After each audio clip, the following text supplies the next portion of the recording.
To my channel concepts in detail. I hope you all are doing good. So आज हम करेंगे scope of statistics. I hope जो previous video है वो आपको समझ लगी होगी, ठीक है। देन आज हम करेंगे स्कोप ऑफ स्टैटिस्टिक्स, ठीक है। तो स्कोप जो ऑफ स्टैटिस्टिक्स जो है ये भी एक इंपॉर्टेंट टॉपिक है। मीन्स अब जो हम करेंगे टॉपिक कवर वो मतलब अब जो हम टॉपिक कवर करेंगे वो काफ़ी ज़्यादा इंपॉर्टेंट होंगे, ठीक है। तो अगर आपको स्कोप क्वेश्चन आए like write down the scope of statistics, तो आपने ये तीनों ही टॉपिक कवर करने हैं उसके बीच में। चाहे आप जो है पॉइंट थोड़े कम कर देना क्योंकि ये थोड़ा लेंथी क्वेश्चन हो जाएगा, है ना। तो आप इसके पॉइंट्स थोड़े 5 to 6 कर देना। बट ये है कि आपको जो पूरे टॉपिक, अगर आपने ये पूरे टॉपिक लिखे होंगे तो ही आपको जो है फुल मार्क्स मिलेंगे, अदरवाइज़ ये आपको फुल मार्क्स नहीं मिलेंगे, ठीक है। तो let's start with our first point, that is nature of statistics. तो कहते हैं नेचर ऑफ स्टैटिस्टिक्स कैसा है, ठीक है। तो कहते हैं नेचर ऑफ जो स्टैटिस्टिक्स है वो बोथ साइंस भी है और एक आर्ट भी है, ठीक है। तो ये आप डेफिनेशन ज़रूर लिख देना, ठीक है। चाहे आपको इस बंदे का नाम याद हो चाहे ना हो बट आप ऐसे लिख देना कि according to definition statistics is both a science and as well as art, ठीक है। तो आप ये डेफिनेशन ज़रूर लिखना। अब एज ए साइंस कहते हैं, एज ए साइंस स्टैटिस्टिक्स क्या करती है, न्यूमेरिकल डाटा को जो है वो स्टडी करती है। एंड स्टडी तो करती है बट स्टडी कैसे करती है, इन अ सिस्टमेटिक मैनर में स्टडी करती है। कि अगर कुछ हम किसी के वेट की बात कर रहे हैं तो ये पूरा वेट का ही डाटा कलेक्ट करेगी एज अ सिस्टमेटिक मैनर, ठीक है। ऐसे नहीं कि इसमें कुछ होच पोच हो जाए, नहीं। कहते बड़े सिस्टमेटिक मैनर से जो है ये पूरा डाटा कलेक्ट करती है इन अ न्यूमेरिकल वे। और कहते हैं एज एन आर्ट ये क्या करती है, एज एन आर्ट ये रियल लाइफ प्रॉब्लम से जो है वो डील करती है। रियल लाइफ प्रॉब्लम्स मीन्स हमारी अनएम्प्लॉयमेंट कितनी चल रही है, इन्फ्लेशन कैसे चल रही है, डिफ्लेशन कैसे चल रही है, ठीक है। प्राइजेस राइज क्यों हो रहे हैं, प्राइजेस कम क्यों हो रही हैं, डिमांड क्यों इंक्रीज़ हो रही है। तो ये सारी रियल लाइफ प्रॉब्लम से डील करती है, ठीक है। फिर यहाँ पे एग्जांपल भी दी है कि अगर हमें इंडिया में अगर अनएम्प्लॉयमेंट चल रही है ना, तो हमें पैसा का पता कैसे चलेगा कि कितनी अनएम्प्लॉयमेंट चल रही है ना, मतलब असल में चल रही है कि नहीं चल रही। तो स्टैटिस्टिक्स की वजह से हमें एग्जैक्ट डाटा पता चल जाता है कि हाँ जी 4% रेट से जो है कि 4% के रेट से जो है ये अनएम्प्लॉयमेंट जो है इंक्रीज़ हो रही है, ठीक है। तो अगर जब हमें क्वांटिटेटिव डाटा मतलब एग्जैक्ट क्वांटिटी पता चली जाती है कि ये जो अनएम्प्लॉयमेंट है वो कितनी से इंक्रीज़ हो रही है, साइज़ पता चल जाता है हमें अनएम्प्लॉयमेंट का। सो इस तरह ये एज अ साइंस भी डील करती है और एज अ आर्ट भी जो है ये काम करती है। कौन, स्टैटिस्टिक्स, ठीक है। तो इसका नेचर कैसा है, ये साइंस, इसका नेचर साइंस जैसा भी है, इसका नेचर आर्ट जैसा भी है, ठीक है। तो ये डील्स विद बोथ, है ना। नेक्स्ट है अब हमारा सब्जेक्ट मैटर ऑफ स्टैटिस्टिक्स, ठीक है। सब्जेक्ट मैटर ऑफ स्टैटिस्टिक्स में क्या है, अब इसका जो सब्जेक्ट मैटर है वो डील करता है एज अ डिस्क्रिप्टिव भी डील करता है और एज अ इन्फ्लुएंशियल भी डील करता है, ठीक है। अब ये डिस्क्रिप्टिव कैसे डील करता है, ठीक है। डिस्क्रिप्टिव में क्या होता है, डाटा को इसको हम यूज़ करते हैं डाटा को कलेक्ट करने के लिए, डाटा को प्रेजेंट करने के लिए, एज वेल एज डाटा को एनालाइज करने के लिए। तो कहते हैं ये वाला मेथड जो है मेनली किससे रिलेट करता है, ये मेनली रिलेट करता है मीन से, मीडियन से, ठीक है, मोड से, फिर डिस्पर्जन से। क्यों, क्योंकि हम इसमें जो अपना डाटा है मेनली एक टेबल्स में डिनोट मतलब है ना रिप्रेजेंट करते हैं। जैसे हम अगर आपने मीन से मीडियन के क्वेश्चन किए होंगे तो आपको पता होगा कि कैसे सबसे पहले एज, मतलब अगर हमें पहले सीरियल नंबर दिया जाता है, फिर एज दी जाती है, देन फ्रीक्वेंसी होती है, ठीक है, जिसमें हमें पता चलता है जैसे 10 to 100 स्टूडेंट्स हैं उनमें जो उसकी फ्रीक्वेंसी है 10 है। तो ऐसे मेनली जो है अच्छे से रिप्रेजेंट किया होता है डाटा, है ना, टेबल्स में, ग्राफ्स में, है ना। तो बेसिकली ये किस में आता है, डिस्क्रिप्टिव स्टैटिस्टिक्स में आ जाता है, ठीक है। इन्फ्लुएंशियल स्टैटिस्टिक्स में क्या होता है, ये किससे डील करता है, एज अ यूनिवर्स और पॉपुलेशन से डील करता है। मींस ये सारी मतलब 2 स्टेट की पॉपुलेशन के साथ डील करेगा कि जैसे पंजाब और हरियाणा में जो है वो पॉपुलेशन जो है इंक्रीज़ हो रही है या डिक्रीज़ हो रही है, ठीक है। इन्फ्लुएंशियल में क्या होगा कि जब जो है हम डील करेंगे एज अ यूनिवर्स के साथ, ठीक है, पूरी यूनिवर्स की पॉपुलेशन के साथ, पूरी और स्टेट की पॉपुलेशन के साथ, ठीक है, एग्रीगेट्स के साथ जब हम बेसिकली डील करेंगे तो उसमें हम इन्फ्लुएंशियल स्टैटिस्टिक्स मेथड जो है हम वो यूज़ करेंगे, ठीक है। नेक्स्ट है अब हमारा लिमिटेशन ऑफ स्टैटिस्टिक्स, ठीक है। तो लिमिटेशंस में क्या आएगा कि इसकी कौन सी लिमिट्स हैं, ठीक है।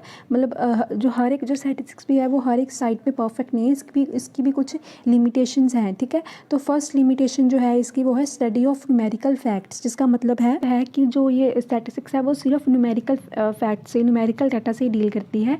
इसमें जो है हमें ये नहीं पता लगता कि कोई मतलब ये क्वालिटेटिव इन्फॉर्मेशन के साथ डील नहीं करती कि कोई जो है इंसान कितना ऑनेस्ट है, कितना फ्रेंडशिप सिटीजनशिप है, तो ये फीलिंग्स वगैरह ये, ठीक है, ये कितना पैट्रियोटिक है, कितना जस्टिस है इसमें, तो ये चीज़ें इससे डील नहीं करता है। फिर किससे डील करता है, सिर्फ क्वांटिटेटिव वैल्यू की, कितनी उसकी क्वांटिटी है, अगर वो टॉल भी है तो हम जो है सिर्फ उसकी पूरा फैक्ट देखेंगे कि कितना एग्जैक्ट उसकी हाइट है, हम नहीं देखेंगे इसको कि कितना, या हम सिर्फ उसके टॉल या शॉर्ट से नहीं चलेंगे, ठीक है, हम चलेंगे उसकी क्वालिटी से नहीं चलेंगे, हम चलेंगे तो सिर्फ उसका कि उसकी एग्जैक्ट जो है हाइट कितनी, उसका एग्जैक्ट वेट कितना है, उसकी एग्जैक्ट एज कितनी है, ठीक है। तो इसमें जो है सिर्फ हम न्यूमेरिकल फैक्ट से ही डील करते हैं, ठीक है। अभी नेक्स्ट है स्टडी ऑफ एग्रीगेट्स। इसका मतलब है कि ये सिर्फ एग्रीगेट्स ग्रुप्स के साथ डील करता है, एज अ होल जो है ये डील करता है। अगर हमें पता करना हो कि हाँ जो पूरी क्लास है, पूरी क्लास में सिर्फ राम की हाइट कितनी है, तो हमें ये नहीं पता चलेगा। क्यों? क्योंकि इसने जो है पूरी क्लास के एवरेज के साथ डील की होगी कि पूरी क्लास की एवरेज जो हाइट या फिर वेट है वो है 75। तो अगर हम किसी एक बंदे की बात हमें पता करना हो कि कितनी मतलब एग्जैक्ट राम की कितनी है, तो हमें वो पता नहीं चलेगा, ठीक है। तो जैसे इन्होंने भी यहाँ पे जो एग्जाम्पल दी मैं आपको वो बता देती हूँ। यहाँ पे उसने कहा है कि जो 50,000 जो है वो पर मंथ जो है एक टीचर जो है वो अर्न कर रहा है, ठीक है, पूरे जो है क्लास पूरी, ठीक है। तो अगर ये बोल रहे हैं कि 50,000 जो है आपकी क्लास टीचर की जो सैलरी है, ठीक है, तो कहते हैं ये एक इंडिविजुअल के साथ डील कर रहा है ना, तो ये जो है आपके इकोनॉमिक्स का मतलब आपके स्टैटिस्टिक्स का जो है सब्जेक्ट मैटर नहीं होगा। वही जगह अगर ये पूरी आपके स्कूल की क्लास टीचर के बारे में बात करेगा कि पूरी क्लास की स्कूल टीचर की एवरेज जो सैलरी है वो 50K है ना, तो ये as a subject matter of statistics होगा, अदरवाइज ये नहीं होगा, ठीक है।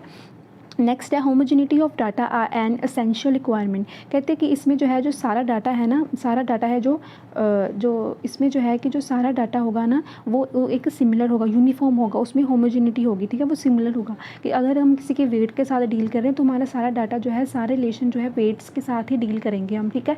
ऐसे नहीं कि हमने किसी एक बंदे की एज ली हुई है, किसी एक बंदे की हमने हाइट ली हुई है, ठीक है, ऐसे नहीं है। अगर हम किसी के साथ हाइट के साथ डील कर रहे हैं तो जो सभी के साथ हमें यूनिफॉर्म डाटा लेके चलना पड़ेगा, सभी की हमें हाइट ही लेंगे तभी जो है हमारा कंक्लूजन राइट आएगा, अदरवाइज जो है ये कंक्लूजन राइट नहीं आएगा, ठीक है। अभी नेक्स्ट पॉइंट है results are true only on average. तो ये बस जो है एवरेजेस पर डील करेगा, ये जो है जैसे मैंने ऊपर बताया सिंगल पर्सन के साथ जो है ये डील नहीं करेगा, ठीक है। यहाँ पे एग्जांपल भी ली है कि कैसे जो है पूरी इंडिया की पर कैपिटा इनकम जो है 50,000 है हर एक पर्सन की, तो ये पूरी इंडिया की बात की है, ठीक है, किसी एक पर्टिकुलर आदमी की बात नहीं की है, एक पर्टिकुलर स्टेट की बात नहीं की है इसने, ठीक है।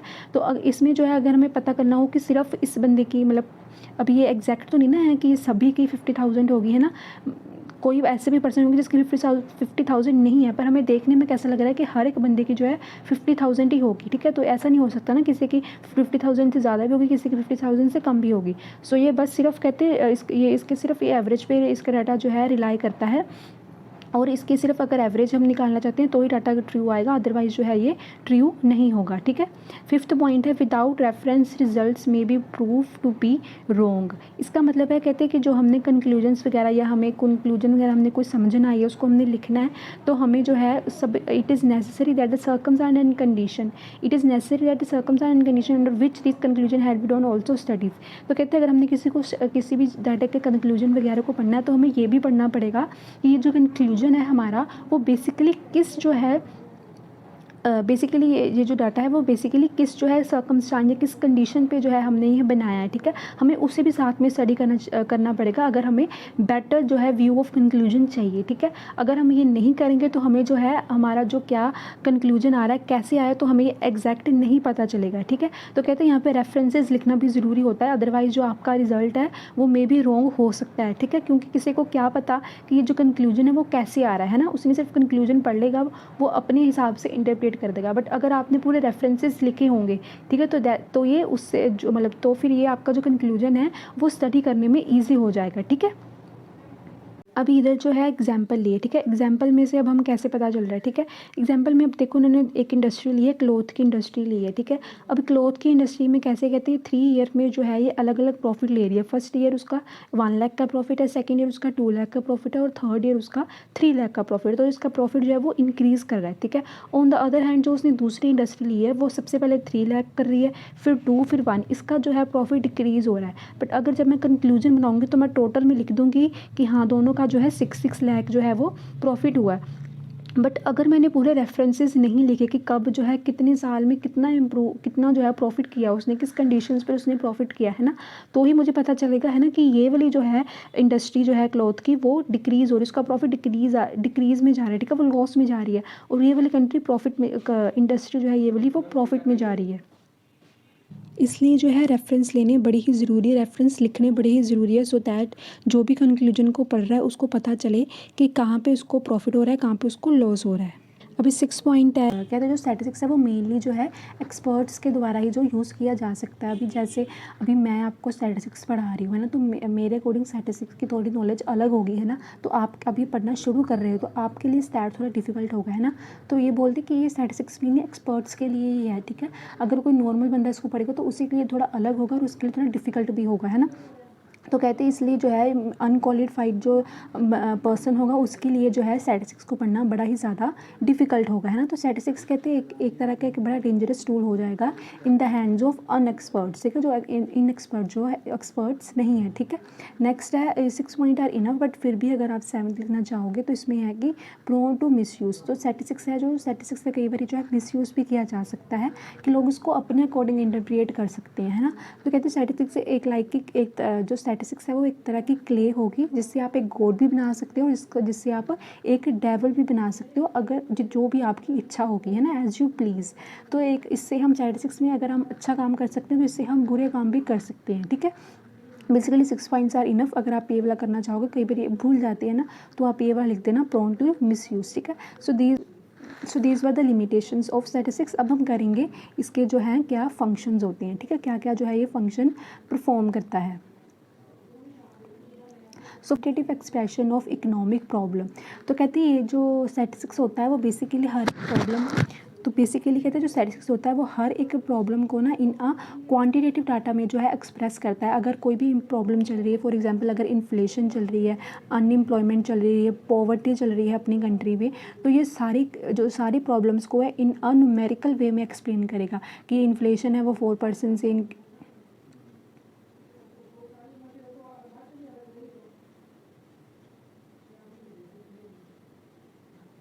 कि जो इन्फ्लेशन है, ठीक है, वो 4% से इंक्रीज़ कर रही है, अनएम्प्लॉयमेंट जो है वो 8% एग्जाम्पल थी, 8% से इंक्रीज़ कर रही है, पॉवर्टी जो है वो 2% से इंक्रीज़ कर रही है। तो बेसिकली ये न्यूमेरिकल डाटा में आपको एक्सप्रेस कर रहा है, ठीक है, न्यूमेरिकल डाटा में एक्सप्रेस करता है जब कोई भी डाटा, तो हम उसको बोलते हैं कि स्टैटिस्टिक्स जो है वो सभी इकोनॉमिक प्रॉब्लम्स को क्वान्टिटेटिव डाटा में एक्सप्रेस करती है, ना कि क्वालिटेटिव ऑफ डाटा में, ठीक है। जैसे इन्होंने भी एग्जांपल लिया कि अगर पॉपुलेशन इंक्रीज़ हो रही है तो एग्जैक्ट जो परसेंटेज में बताएगी कि इतने साल में ये कितनी इंक्रीज़ हुई, इतने परसेंटेज से इंक्रीज़ हुई, ठीक है। सेकंड है inter sectoral and inter temporal comparison, ठीक है। तो कहते हैं इकोनॉमिक्स में क्या होता है, जो स्टैटिस्टिक्स होता है वो मेनली स्टैटिस्टिक्स होता है जो मेनली जो सारी प्रॉब्लम को क्वांटिटेटिव डाटा में जो है एक्सप्रेस करता है, ठीक है। जैसे अर्बन और रूरल सेक्टर के साथ जब हम कंपैरिजन करेंगे कि वहाँ पे अनएम्प्लॉयमेंट अर्बन सेक्टर में कितनी चल रही है, रूरल सेक्टर में कितनी चल रही है ना, तो उस कंपैरिजन को हम बोलेंगे इंटर सेक्टोरल कंपैरिजन, ठीक है। ऑन द अदर हैंड जब हम कंपैरिजन करेंगे किसके साथ, जब हम कंपैरिजन करेंगे कि कितने टाइम में हुआ है, ठीक है, जब हम कंपैरिजन करेंगे कितने टाइम से, ठीक है, फॉर एग्जांपल कि 2007 टू 2008 में इतना था अनएम्प्लॉयमेंट, 2009 में 2010 में इतना था कंपैरिजन। तो जब हम ईयर के साथ, ठीक है, ईयर्स टाइम के साथ कंपैरिजन करेंगे, ठीक है, तब हम किसका कंपैरिजन कर रहे होते हैं, इंटर टेम्पोरल कंपैरिजन के साथ कर रहे होते हैं, ठीक है। बेसिकली जब हम उसमें magnitude of the problem over time कितना टाइम से हो रहा है, ठीक है, तो उसे हम बोलेंगे different year, different plan year. कोई भी हमने प्लान बनाया है, ठीक है, रूरल और अर्बन सेक्टर में कि कोई भी हमने मॉडल यूज़ किया है, ठीक है, सो दैट कि अनएम्प्लॉयमेंट कम हो, ठीक है, तो हम उसका कंपैरिजन करेंगे कि हाँ इतने टाइम में कितना ज़्यादा इंक्रीज़ हुआ है, कितने ज़्यादा डिक्रीज़ हुआ है, ठीक है। नेक्स्ट अब है working out of causes and relationship. तो इससे जो स्टैटिस्टिक्स क्या करती है, हमें कारण भी बताती है हर एक प्रॉब्लम का कि इस कारण से ये प्रॉब्लम हो रही है, उसके इफ़ेक्ट्स भी बताएगी कि इसके इफ़ेक्ट्स इस सेक्टर पे ज़्यादा पड़ रही हैं, ठीक है। तो उसका होगा कि किस पे वर्क करती है मेनली, कि क्या क्या कॉजेज़ है, किस कारण से ये हो रही है, वो सुजेस्ट भी करती है। इफ़ेक्टिव रेमेडीज़ भी जो है उसके अकॉर्डिंग जो है हमें सुजेस्ट करती है कि आप ये जो है तरीक़ों से आप ये चीज़ें ठीक कर सकते हो, ठीक है। नेक्स्ट है कंस्ट्रक्शन ऑफ इकोनॉमिक थ्योरीज और इकोनॉमिक मॉडल्स, ठीक है। तो 4th पॉइंट है कंस्ट्रक्शन ऑफ इकोनॉमिक थ्योरीज और इकोनॉमिक मॉडल्स, ठीक है। तो क्या करता है, कहते हैं अगर कोई भी प्रॉब्लम चल रही है, जैसे अब जब हमारे 5 ईयर प्लान चलते थे, है ना, जब हमने 5 ईयर प्लान शुरू किए थे हमारे इंडियन इकॉनमी, तो हर साल हम क्या करते थे, जैसे अनएम्प्लॉयमेंट चल रही है तो हम अनएम्प्लॉयमेंट का मॉडल्स वगैरह बनाते थे कि इसमें जो है हम अनएम्प्लॉयमेंट को ऐसे डील करेंगे, वैसे डील करेंगे, ठीक है। तो उसमें थ्योरीज बनती थी। इसमें होता है कि कैसे जो है वेरियस प्रॉब्लम को डील करने के लिए क्या करते हैं, वेरियस इकोनॉमिक्स थ्योरीज बनाते हैं और इकोनॉमिक मॉडल्स बनाते हैं। जैसे हमने 5 ईयर प्लान भी शुरू किया था, तो जैसे अनएम्प्लॉयमेंट की प्रॉब्लम बड़ी ज़्यादा थी, है ना, तो अनएम्प्लॉयमेंट के रिलेटेड मॉडल बनते थे कि हमने इस पर्टिकुलर प्रॉब्लम को इस पर्टिकुलर तरीके से जो है वो डील करना है ना। तो जब हम उसमें वेरियस रिलेशनशिप्स निकालते हैं, उसमें कंक्लूजन ऑफर करते हैं एक वेरियस मॉडल में, ठीक है, वेरियस जो है एक पर्टिकुलर जो है एक प्रॉब्लम के साथ, तो उसे हम बोलते हैं इकोनॉमिक मॉडल बनाते हैं और इकोनॉमिक्स थ्योरी बनाते हैं। तो ये कौन करता है, स्टैटिस्टिक्स जो है मेनली करता है, क्योंकि इसमें जो हम एक्सपेरिमेंट्स वगैरह जो है वो लेके आते हैं, ठीक है। अभी नेक्स्ट है 5th पॉइंट है इकोनॉमिक फोरकास्टिंग, कि इकोनॉमिक्स स्टैटिस्टिक्स की वजह से हम जो है हमें हमारी इकोनॉमी में जो है हम फोरकास्ट कर सकते हैं कि हम ये वाला प्लान लॉन्च करेंगे, हम ये वाला प्लान नहीं लॉन्च करेंगे। तो फोरकास्टिंग मीन्स क्या होता है, एक तरह की एस्ट्रोलॉजिकल प्रेडिक्शंस होते हैं कि हम प्रेडिक्शन कर लेते हैं कि हाँ, कि अब जैसे अब हमने स्टैटिस्टिक्स में पता लग गया कि हाँ जो अनएम्प्लॉयमेंट है वो इंक्रीज़ कर रही है ना, कितने % से इंक्रीज़ कर रही है हमें ये भी पता होगा, ठीक है। तो हम जो है फोरकास्ट करेंगे कि हाँ, कि नहीं अगले साल जो है हम जो है अपनी अनएम्प्लॉयमेंट को डाउन लेके आएंगे। डाउन लाने के लिए हम जो है वेरियस प्लान जो है लेके आते हैं। तो एक तरह से हमने पहले से ही फोरकास्ट कर लिया, अब आने वाले साल में हम जो क्या करेंगे, अपनी अनएम्प्लॉयमेंट जो है उसको कम करेंगे, है ना। तो इसकी वजह से क्या होता है, हम अपनी जो है फ्यूचर प्लानिंग जो है आराम से कर लेते हैं, ठीक है। 6th है फॉर्मुलेशन ऑफ पॉलिसीज़, ठीक है। तो जो कहते हैं कि जो ये हमारे फाइनेंस मिनिस्टर वगैरह हैं, ठीक है, उन्होंने कुछ भी जो पॉलिसी वगैरह है वो फॉर्म लेके आनी है कोई भी पॉलिसी है जो वो फॉर्मेट करनी है, ठीक है। तो वो कैसे डिसाइड करेंगे कि हमने टैक्स जो है वो इंक्रीज़ करना है या फिर डिक्रीज़ करना है, वो किसकी वजह से जो है, किसकी हेल्प से जो है वो इंक्रीज़ और डिक्रीज़ करेंगे, वो स्टैटिस्टिक्स की वजह से करते हैं। स्टैटिस्टिक्स की वजह से ही उनको पता लगता है कि जो है कितना जो है गवर्नमेंट को भी रेवेन्यू चाहिए, कितना जो है लोगों की अभी टैक्स पेइंग पावर कितनी चल रही है, कि लोग कितना टैक्स पे कर सकते हैं। तो उनको स्टैटिस्टिकली इन्वेस्टिगेशन से पता लगता है कि ये जो माहौल चल रहा है, ये फीडबैक जो बेसिकली उनको फीडबैक जो है कैसे मिलता है, स्टैटिस्टिक्स की वजह से मिलता है, जिसकी वजह से वो जो है अपनी पॉलिसीज़ वगैरह जो उसके अकॉर्डिंग फॉर्मुलेट कर सकते हैं, ठीक है। नेक्स्ट पॉइंट है इकोनॉमिक इक्विलिब्रियम। तो बेसिकली इक्विलिब्रियम क्या होता है, कईयों के लिए बड़ी नई टर्म होगी इक्विलिब्रियम मतलब जब बोथ लेवल जो है वो सेम होंगे, ठीक है। जब बोथ लेवल सेम होंगे, एक ही पॉइंट पे होंगे, तो हम उसको बोलते हैं इकोनॉमिक इक्विलिब्रियम, ठीक है, इकोनॉमिक इक्विलिब्रियम। अब इक्वल लेवल कौन सी, फॉर एग्जांपल डिमांड और सप्लाई, डिमांड और सप्लाई जब बहुत इक्वल लेवल पे होंगे कि जितनी डिमांड है उतनी ही सप्लाई है, तो हम उसको बोलेंगे कि दोनों डिमांड और सप्लाई क्या है, एक इक्विलिब्रियम लेवल पर हैं, ठीक है। तो कहते हैं बेसिकली जो है इकोनॉमिक इक्विलिब्रियम पे जो है किसका कंपैरिजन किया, प्रोड्यूसर का और कंज्यूमर का। कहते जब प्रोड्यूसर को जो है अपनी मैक्सिमम जो है उसको मैक्सिमम जनरेशन ऑफ इनकम, उसको मैक्सिमम प्रॉफिट मिल रहा है, ठीक है, मैक्सिमम प्रॉफिट जो है प्रोड्यूसर को मिल रहा है, और ऑन द अदर हैंड जो कंज्यूमर है उसको भी जो है maximum satisfaction of their wants, उसको सेटिस्फैक्शन मिल रही है, उसकी वांट्स, उसकी जो नीड्स है वो सेटिस्फाई हो रही है, मैक्सिमम सेटिस्फाई हो रही हैं। तो ये क्या बोलेंगे हम कि दोनों जो है इक्विलिब्रियम लेवल पे हैं, कौन, प्रोड्यूसर और कंज्यूमर, ठीक है। तो इसको हम बोलते हैं इकोनॉमिक इक्विलिब्रियम। तो जब जो है दोनों चीज़ें एक ही लेवल पे होंगी तो उसको हम बोल देंगे कि जो हमारी इकॉनमी अब किस कंडीशन पे आ गई है, इकोनॉमिक इक्विलिब्रियम कंडीशन पर आ गई है, ठीक है। So that's it for the functions, ठीक है। अब हम करेंगे इसका डिसट्रस्ट ऑफ स्टैटिस्टिक्स। कहते हैं अब जो है कई लोग ये मानते हैं कि जो इकोनॉमिक्स है ना, अब कई लोग ये मानते हैं कि जो इकोनॉमिक्स है ना वो एक तरह का एक झूठ है, ठीक है, एक फॉल्सीज है। इसमें लोग अपनी तरह से कोई भी जो है डाटा जो है बना देते हैं, और हम भी, आप बेचारे आम लोग क्या हैं जिनको इसके बारे में कोई नॉलेज ही नहीं है, वो भी इसको ऐसे ही समझ लेते हैं कि हाँ जो उन्होंने बताया है वही ट्रू है, ठीक है। कई लोग बोलते हैं कि जो स्टैटिस्टिक्स है वो एक रेनबोज ऑफ लाइफ है, इसमें हमें काफ़ी सारे जो है झूठ जो है हमें मिलते हैं, ठीक है। सेकेंड है स्टैटिस्टिक्स में क्या है, जो है जो झूठ है, फॉल्सहुड है, वो जन्म वहीं पे लेता है, उसके टिश्यूज़ जो हैं वो यहाँ से ही आती हैं, ठीक है। Statistics are the tissues of falsehood, कि झूठ के जो है टिश्यूज़ ही वो कहाँ पे बनते हैं, स्टैटिस्टिक्स में बनते हैं, ठीक है। और जो स्टैटिस्टिक्स है कहते हैं कुछ भी प्रूव कर सकता है, एनीथिंग, मतलब अगर जो है एम्प्लॉयमेंट नहीं, अनएम्प्लॉयमेंट नहीं भी है तो स्टैटिस्टिक्स एक ऐसा टूल है जो प्रूव कर सकता है बड़े आराम से कि भी हाँ अनएम्प्लॉयमेंट चल रही है। कोई लोग बोलते हैं कि statistics can not prove anything, वो कुछ भी प्रूव नहीं कर सकता, ठीक है। तो कहते कई लोग कहते हैं स्टैटिस्टिक्स एक ऐसा क्ले है जिसकी वजह से कोई इससे गॉड भी बना सकता है, मतलब किसी से कोई इससे अच्छे काम भी कर सकता है आराम से, और कोई इससे गलत काम भी कर सकता है, ठीक है।